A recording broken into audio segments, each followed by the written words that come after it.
it's important to reflect upon the simple fact that ultimately Americans are quite capable of defending our own soil, our own cultures and communities against foreign invasion or against armed oppression from within. However, it's far more threatening to our republic if our own government facilitates criminal invasion, and it is incredibly threatening to our citizenry if our government's highest levels of law enforcement coordinate organized campaigns of weaponized oppression, harassment, investigation, arrest and prosecution, and imprisonment of free Americans. That, Mr. Chairman, is the primary threat our homeland indeed faces today.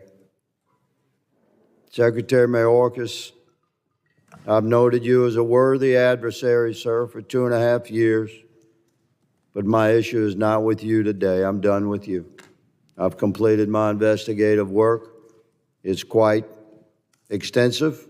I've filed my articles of impeachment against you, and I've provided my investigative work to the appropriate committee. So let me just say that my articles have been filed and my time with you is done. Director Wray, last year, you might recall, sir, our exchange regarding the FBI's involvement on January 6th and prior. I'm happy to jog your memory to quote, according to the record, I asked you, did you have confidential human sources dressed as Trump supporters positioned inside the Capitol on January 6th prior to the doors being opened? You responded, I quote, again, I have to be very careful of what I say. To which I said, it should be a no. Can you not tell the American people no? We did not have confidential human sources dressed as Trump supporters positioned inside the Capitol on January 6th. A year has passed. We sit here again a year later, we the people still do not have a definitive answer from you or anyone else in the Biden administration regarding the FBI presence and participation in the months leading up to the November election and in the weeks and days prior to January 6th and on January 6th here in D.C. We can't get a straight answer, although we have a tremendous amount of evidence harvested and reviewed over the course of the last year, which you will see. In September, Stephen D'Artano, formerly in charge of the FBI's field office in Washington, D.C., testified to the House Judiciary Committee that he was aware the FBI informants would attend the Stop the Steal rally thrown on January 6th. You confirmed that the FBI had confidential human sources at the Stop the Steal rally on January 6th here in D.C., sir? Congressman, as we've discussed before, I'm not going to get into where we have or have not used confidential human sources. But what I can tell you, you asked for a definitive answer. We'll move on. It's my time. You said no, you're not going to answer. That's cool. We're watching. Mr. Chairman, may I answer the question? Your moment will come. This is my time. Earlier this year, an FBI informant who is reported to have, quote, his quote, under oath, marched to the U.S. Capitol with fellow Proud Boys members on January 6th, close quote. He said he was communicating with his FBI handler while people were entering the U.S. Capitol. Can you confirm that the FBI had that sort of engagement with your own agents embedded into the crowd on January 6th? If you are asking whether the violence at the Capitol on January 6th was part of some operation orchestrated by FBI sources and or agents, the answer is emphatically You're saying not. No? No. You're saying no? Not okay. Violence orchestrated by FBI sources or agents. Are you familiar with you know what a ghost vehicle is? Director of the FBI certainly should. You know what a ghost bus is?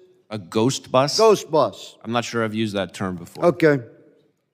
It's pretty common in law enforcement. It's a vehicle that's used for secret purposes. It's painted over. These two buses in the middle here, they were the first to arrive at Union Station on January 6th, 0500. I have all this evidence. I'm showing you a tip of this iceberg. Mr. Chairman. These two buses Mr. are Chairman. painted completely white. Point of order. Point of order. Sure. Just run over the time. I understand, but you'll recall that Ms. Jackson Lee's been allowed to go 2 minutes before. I've been very fair in letting people finish their questioning throughout my tenure as chairman, and I'll continue to be fair on that regard. But I will make a note to the members, if you could stay as close within your time as possible. We have a lot of people that want to ask these gentlemen questions. So with that, the gentleman yields. But your point, I've been very fair in this, Mr. Ivey, with everybody on this side of the aisle just as much. I don't think I accuse you of being unfair, Mr. Chairman. You're making a point. Okay, thank you. I now recognize Mr. May I Gray. close this statement, Mr. No, Chairman? I think your time is expired, Mr. I note that other members across the aisle have been granted time, and I object to my question being closed. This is a very significant hearing, Mr. Chairman, and these buses are nefarious in nature and were filled with FBI informants dressed as Trump supporters and deployed onto our Capitol on January 6th. Your day is coming, Mr. Ray. I now recognize Mr. Pfluger, the gentleman from Texas and the chairman of the Subcommittee on Counterterrorism, for 5 minutes. Director Abizaid, thank you for your service. I'm not going to have questions for you today.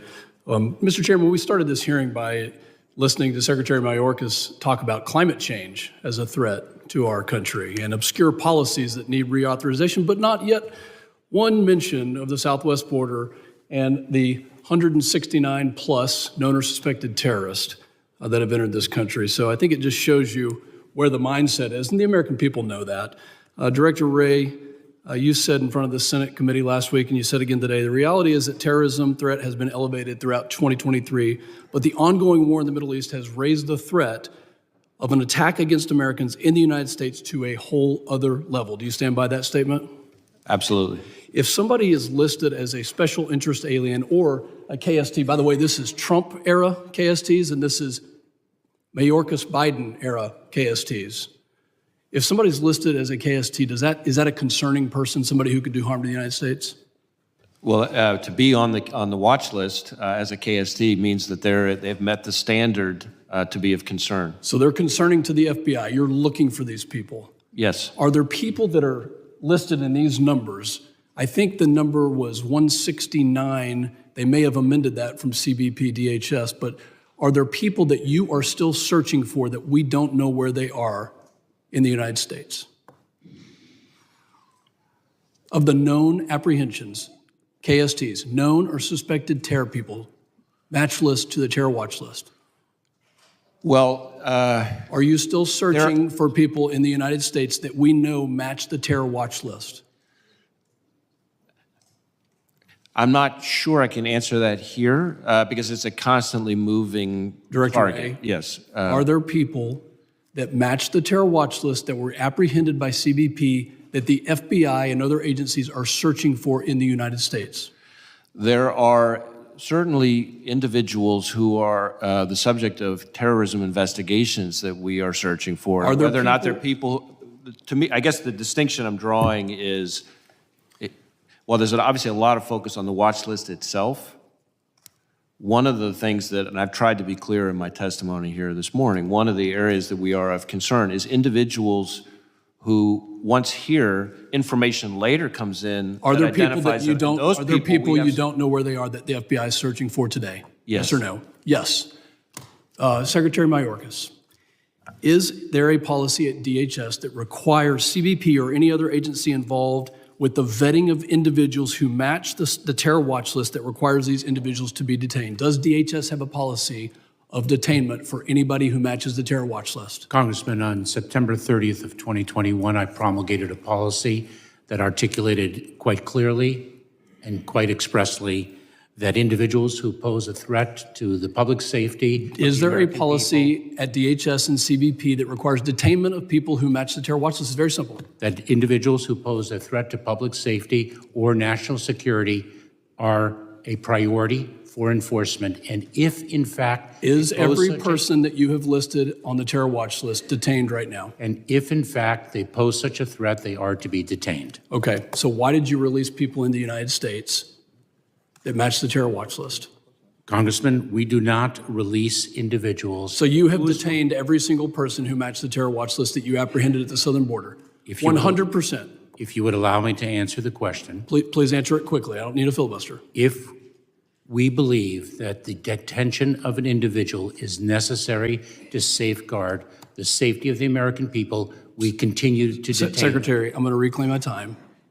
If you and any other agency labels somebody as a match to the terror watch list, do you immediately detain them? Congressman, if you are referring to the terrorist screening data set, the TSDS, we make a determination in the execution of our law enforcement responsibilities to detain an individual if that detention is I believe that based If on that your detention- testimony, I believe based on your testimony, based on Director Ray's, that there are people that you're still searching for that you should have detained. And I want to find out more information on it. Furthermore, in 2023, your agency, Secretary Mayorkas, reported that there were over 24,000 Chinese nationals who have entered the United States illegally. That's a 1,000% increase from 2022. Are there people that you are searching for, Director Ray, Secretary Mayorkas, that have entered this country? And is there intelligence to suggest that the CCP is trying to use or directing the flow of CCP or Chinese nationals into the United States? Well, certainly there are individuals who are affiliated with the Chinese government who are the subject of investigations that we have here, and some of those are people that we're searching for. Now, how they came in, whether they came in illegally or not, is a different question. I'm not sure I can speak to that here in the aggregate.